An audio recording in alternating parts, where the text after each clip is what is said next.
সুধাংশু আশা করছি একটু সুযোগ দেবেন। সুধাংশু বলুন না। ঠিক আছে, ওকে।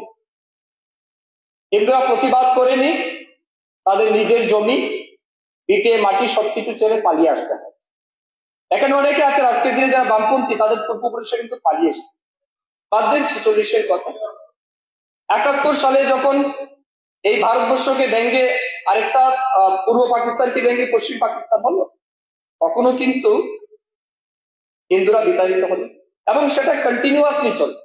আমি অন্য দেশের কথা বলছি না, বিজেপি ছিল না, আরএসএস ছিল না দেশে।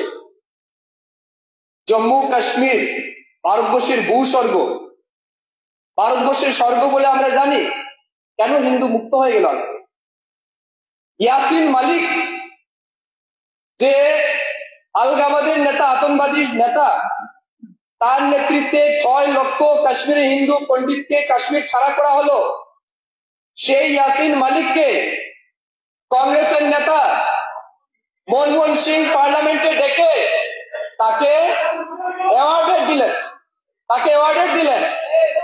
এই শোনার ধৈর্য না থাকলে বলবেন না, প্রশ্ন করবেন না, কখনো শোনার হিম্মত না থাকলে প্রশ্ন করবেন না,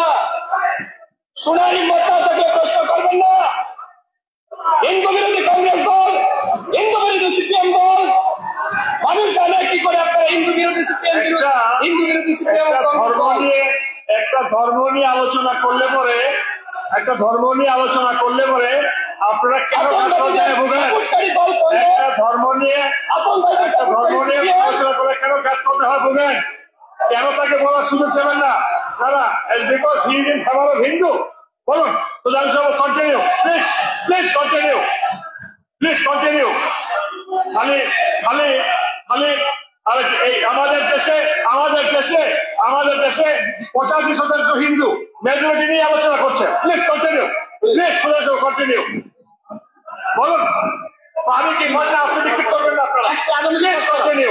স্যার তারা বলেছেন আমি মন্ত্রী হিসাবে, আমি সংবিধানের শপথ নিয়ে মন্ত্রী হিসাবে। সুধাংশু বাবু, এটা করবে, আপনি বলুন। আরে আগামী শেষ করো তুমি। ঠিক আছে, না শুনলে কি করে বলবো? শুনতে হবে আপনাদেরকে। Do you have any guts to listen? If you have guts, listen to me. If you have guts, listen me. Sir, anti-Hindu Congress. Do you have any guts? Listen to me. Do you? এবার okay sir, একদম আর এক মিনিটে বলুন। তাদের বক্তব্য অনুযায়ী যে আমি মন্ত্রী হিসেবে বলতে পারি না, উদয়নিধি স্ট্যালিন ইনস্টিটিউটের মন্ত্রী, সে বলেছে হিন্দু সনাতন ধর্ম শুড বি ইরাডিকেটেড। কোথায় প্রতিবাদ? বলুন।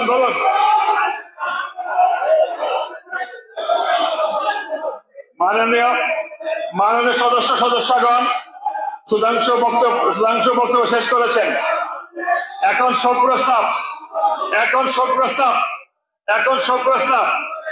আজকের কার্যসূচিতে 2টি শোক প্রস্তাবের বিষয়ে উল্লেখ রয়েছে। এখন আমি পর্যায়ক্রমে সেগুলো পাঠ করছি। শোক প্রস্তাবের সময় হইচই করে নিজেদের ইজ্জতটা নিজেরা খোয়াবেন না। শোক প্রস্তাবের কপিগুলি সঙ্গে দেওয়া হচ্ছে। শোক প্রস্তাব।